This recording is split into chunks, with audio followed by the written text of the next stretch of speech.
Les morts me parlent, dernière partie.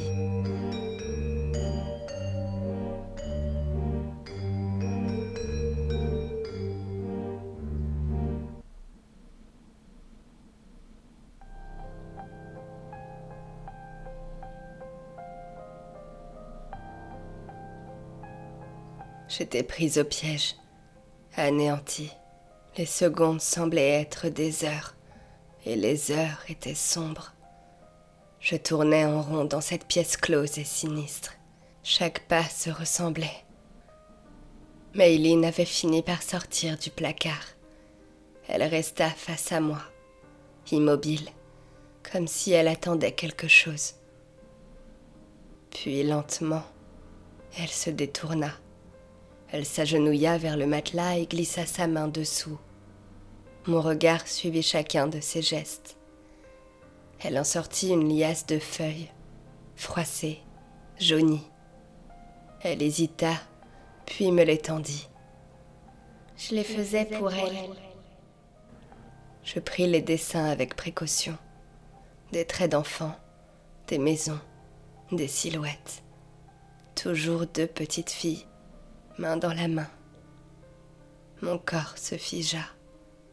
Ta sœur, murmurai-je. Elle hocha doucement la tête. Elle était la gardienne avant moi. Je relevai brusquement les yeux vers elle. La gardienne ? Elle hocha la tête à nouveau, comme si c'était évident. Elle s'approcha un peu plus, et du bout des doigts, elle tourna la feuille. Ce dessin était différent. Il y avait la maison, et en dessous, une forme sombre.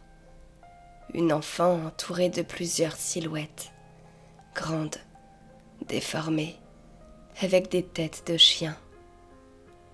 Mon souffle resta coincé. C'est quoi ça ? Elle fixa le dessin, puis elle murmura. Les loups. Une pression me traversa le corps. Quel loup ? Elle releva lentement les yeux et me regarda avec étonnement.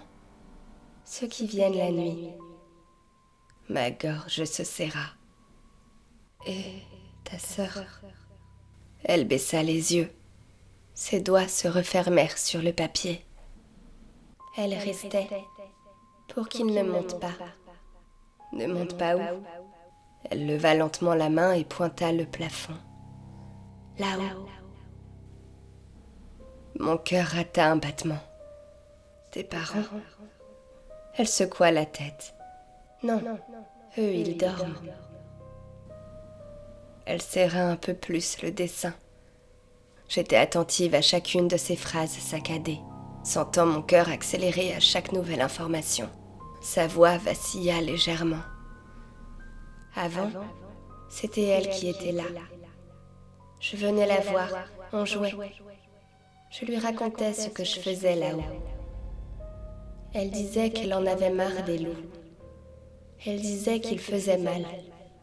Mais elle restait quand même, pour nous protéger. Ses yeux plongés dans les miens brillaient de douleur, d'amertume.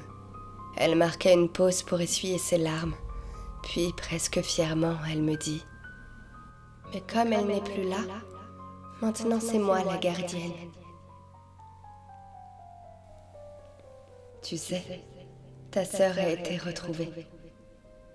La petite leva très rapidement ses yeux vers moi. Son visage était crispé, ses sourcils froncés. « C'est pas possible, » affirma-t-elle vivement. « C'est la vérité. J'ai vu son corps. Tout le monde dehors pense que c'est toi et tu mens. Ma sœur a été dévorée par les loups parce qu'elle a essayé de s'enfuir. Ça doit être quelqu'un d'autre. » Elle y croyait dur comme fer. Mais ça sonnait comme le discours d'un bourreau. Maintenant, elle se bouchait les oreilles, refusant de m'écouter. Peut-être par déni. Je n'ai pas insisté. J'ai alors continué mon acharnement pour trouver un moyen de sortir. Mais la pièce était close. Sur la trappe en haut de l'escalier, il y avait des traces de griffures, d'impact. Les filles avaient déjà essayé avant moi, sans résultat. Je n'avais aucun moyen de savoir l'heure qu'il était, ni depuis combien de temps j'étais captive. La fille s'était calmée. Elle me regardait tourner en rond, puis me dit « Ne marche pas trop près de la porte, tu vas les attirer. » J'avais faim, soif. J'étais terrorisée, désorientée. Mais Eileen, elle, semblait presque sereine. J'aperçus un sourire au coin de ses lèvres. Alors je lui ai demandé à quoi elle pensait. Je me dis que comme tu es là maintenant, les loups me laisseront tranquille ce soir.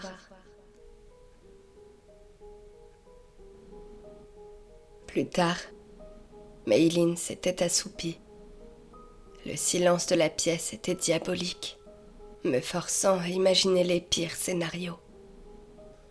Quand un bruit étouffé se fit entendre, comme si un meuble se déplaçait. Eileen se réveilla en sursaut. Son regard était tourné vers le plafond. « Ils arrivent. » Qui ? Un autre bruit au-dessus de nous. Un craquement. Puis, un hurlement de loup. Comme un enregistrement. J'avais l'impression que la pièce rétrécissait. Eileen recula brusquement. Elle attrapa mon bras. « Ne parle pas. » Sa poigne était étonnamment ferme. « Ils n'aiment pas quand on parle. » La trappe s'ouvrit lentement, dans un grincement insupportable. Et puis, une silhouette, haute, immobile. Je vis une tête allongée, des oreilles pointues, des dents acérées, un masque de loup. Tu vois, je t'avais dit. Une deuxième silhouette apparut derrière, plus petite, plus lente. Les deux descendirent, sans un mot. Mes mains tremblaient, mais se sentaient. Chut. Eileen serra un peu plus fort mon bras. Puis, très doucement. Si tu cries, ils vont s'amuser plus longtemps.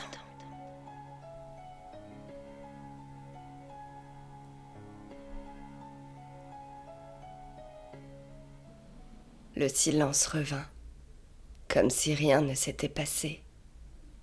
Eileen ne bougeait plus, assise, les bras autour des genoux. Moi, je tremblais encore. Chaque partie de mon corps me faisait atrocement mal. Aucune de nous ne parlait. Aucune de nous n'osait bouger. Je fixais les escaliers, comme si quelque chose pouvait encore en sortir. Eileen tourna sa tête en ma direction. Elle me regarda longtemps. « Ne t'inquiète pas, les loups sont partis, je crois. » Puis ajouta plus doucement. « Il ne reste plus que mes parents. » Je n'avais pas la force de lui répondre. Elle s'allongea sur le côté, laissant place au silence. Puis, je sentis ma peau se hérisser, ma nuque se raidir. L'air devint plus froid, plus lourd. Derrière moi, je sentais comme une présence. En me retournant, elle était là, comme à la morgue, intacte, silencieuse. Son regard ne me quittait pas. J'étais la seule à la voir. Et elle me tendit la main comme pour m'emmener quelque part. J'ai alors tendu la mienne et tout bascula. La pièce changea, les murs, la lumière, tout devint plus flou. Puis, le bunker réapparut, mais différent, plus propre, plus vivant. Une petite fille était assise par terre, triste, le visage gonflé, couvert de plaies. Elle arborait un sourire sincère en fixant les escaliers. et je vis en descendre une autre petite fille. Elle lui ressemblait comme 2 gouttes d'eau, mais n'avait aucune blessure. Elle était propre, sentait bon et portait de jolies boucles d'oreilles. C'était Mayline. Toutes les deux s'enlacèrent, puis Mayline s'assit près de sa sœur. L'une dessinait, l'autre riait silencieusement. « Regarde, c'est nous. » L'autre hocha la tête, puis son sourire s'effaça. Elle fit des signes avec les mains pour communiquer. Mayline traduisit. « Ils vont revenir, les loups ?» La petite muette fronça les sourcils. Elle fit non avec ses doigts, puis montra le plafond. Le silence tomba. « Arrête, tu dis n'importe quoi. » L'autre sœur mit sa main devant son visage, mimant quelqu'un qui retire son masque. Mayline se redressa brusquement. Le ton de sa voix était dur, punitif. « Tais-toi, il nous protège. » La sœur muette regardait le sol. Ses yeux brillaient. Après un long silence, Mayline ajouta froidement avant de remonter. « J'espère qu'ils vont te punir. » Après, tout s'effaça. Le bunker réapparut autour de moi dans un vertige brutal. L'odeur d'humidité, le béton froid, la lumière jaunâtre. Mayline était toujours assise au sol, exactement au même endroit, comme si rien ne s'était passé. Je revoyais encore le regard de sa sœur, ses gestes désespérés. Mayline me regarda. « Quoi ?» demanda-t-elle d'une voix enfantine. Quelque chose avait changé dans ma manière de la percevoir. Elle semblait détruite. Rien.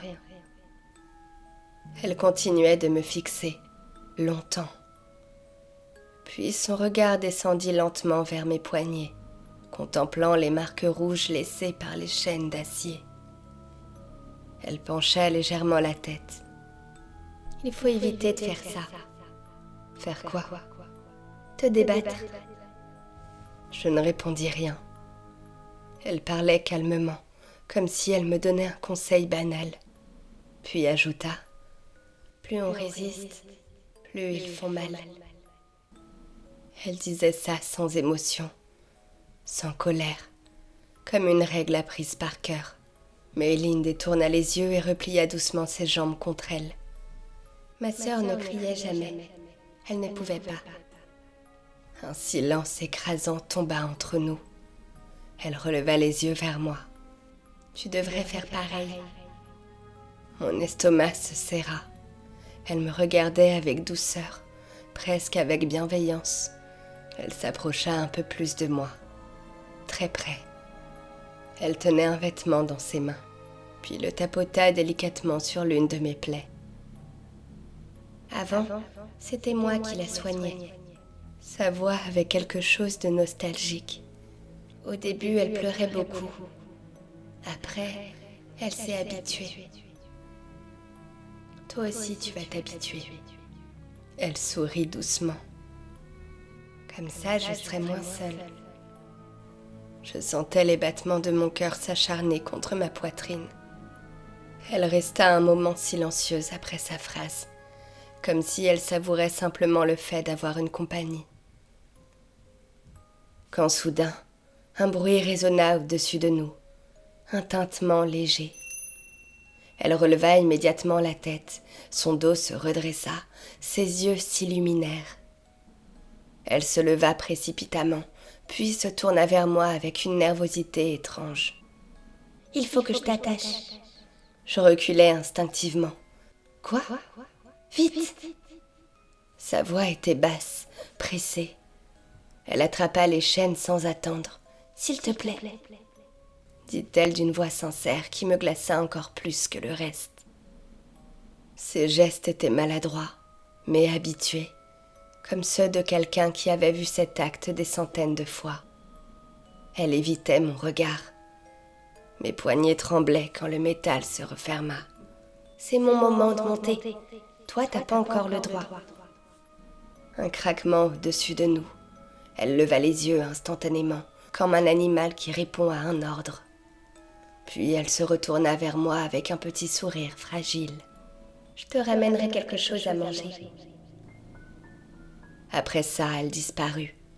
Le bunker replongea dans le silence. Je restai seule, attachée au mur, à écouter les bruits étouffés venant de l'étage. Des pas, des voix indistinctes. Puis, un rire. Le rire d'une famille normale. Mes yeux se remplirent de larmes. Parce que c'était ça le pire. Pas les chaînes, pas les masques, pas même les coups. Le pire, c'était qu'ils vivaient presque normalement au-dessus de cette pièce. Comme si l'horreur sous leurs pieds n'existait pas. Je ne sais pas combien de temps passa avant que la trappe grince à nouveau. Maylin redescendit lentement les marches. Quand elle arriva à ma hauteur, elle posa un petit morceau de pain sec dans mes mains tremblantes. « Tiens. » Sa voix était douce. Il ne restait plus grand-chose dans la cuisine. Elle détacha ensuite mes poignets avec précaution, comme si elle avait peur de me faire mal. « Ça y est, tu peux bouger maintenant. » Je frottais ma peau meurtrie sans la quitter des yeux. Elle s'assit près de moi contre le mur, très naturellement. Ils étaient contents ce soir. Elle marqua un temps d'arrêt. Pensive, elle regarda ses doigts. Un sourire discret étira ses lèvres. Ils ont dit que les loups ne viendront pas pour moi cette nuit.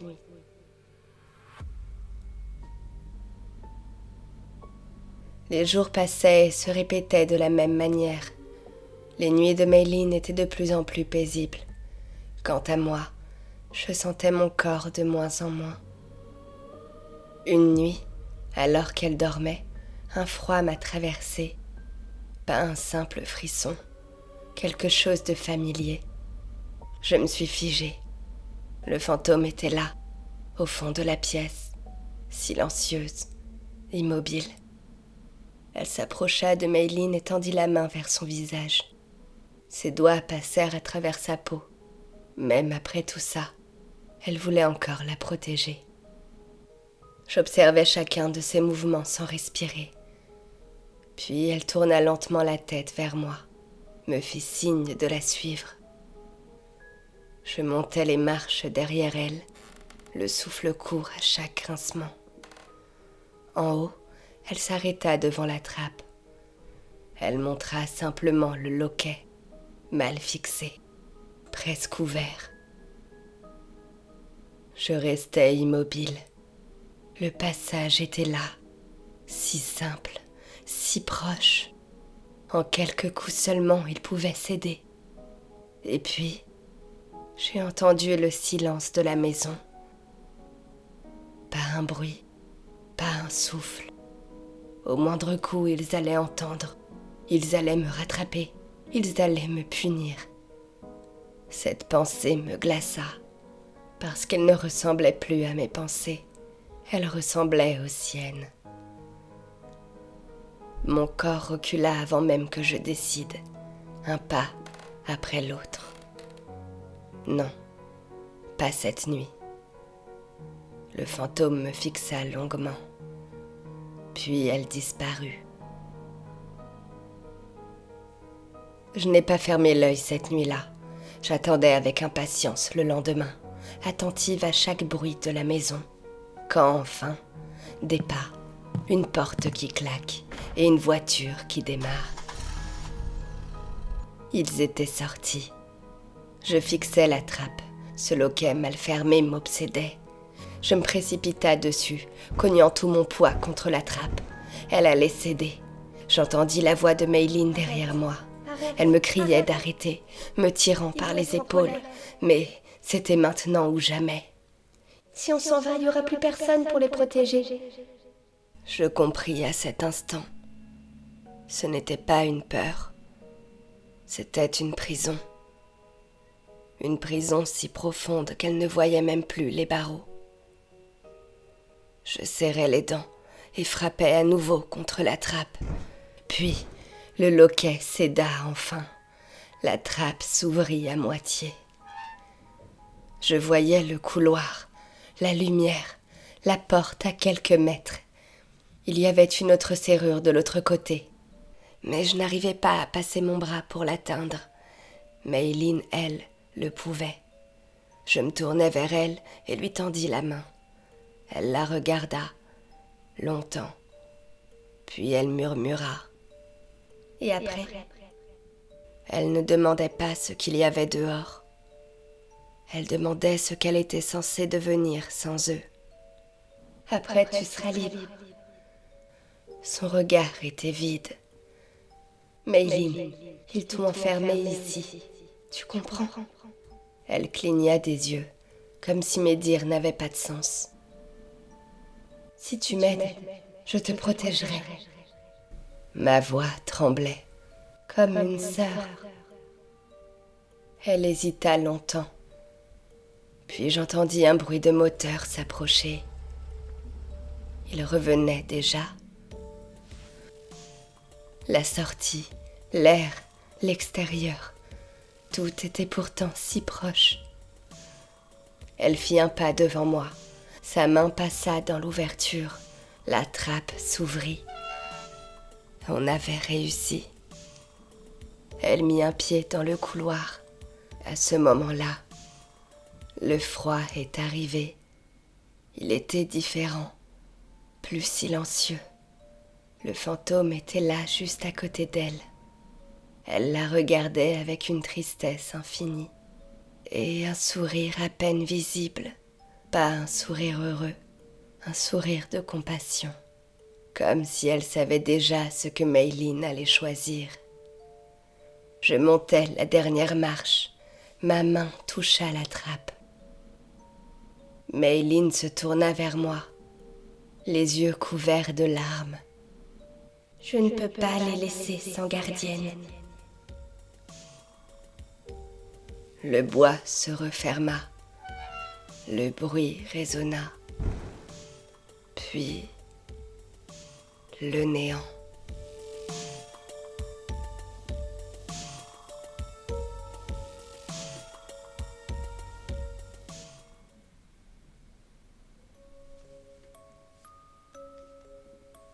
Dix-huit mois plus tard, la police m'a retrouvée, grâce à un voisin qui a aperçu Mayline dans le jardin. Ce jour, j'ai été admise aux urgences de l'hôpital, dans un état jugé critique.